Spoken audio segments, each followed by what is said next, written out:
बेटा हेलो बेटा, यहाँ पे 3 इक्वेशंस दी हुई हैं 3 वेरिएबल में, ठीक है, और इस सिस्टम का बोला है नो सॉल्यूशन। ये गिवन है क्वेश्चन में और हमें बी का इंटरवल निकालना है, ठीक है। तो ये क्रैमर्स रूल के ऊपर बेस्ड क्वेश्चन है। नो सॉल्यूशन की कंडीशन होती है बेटा डेल्टा इक्वल टू 0।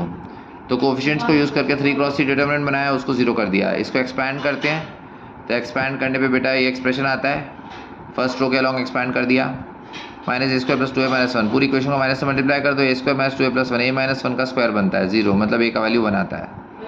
अब नो सॉल्यूशन के लिए बाकी तीनों डिटर्मिनेंट्स में से कोई एक नॉन ज़ीरो होना चाहिए।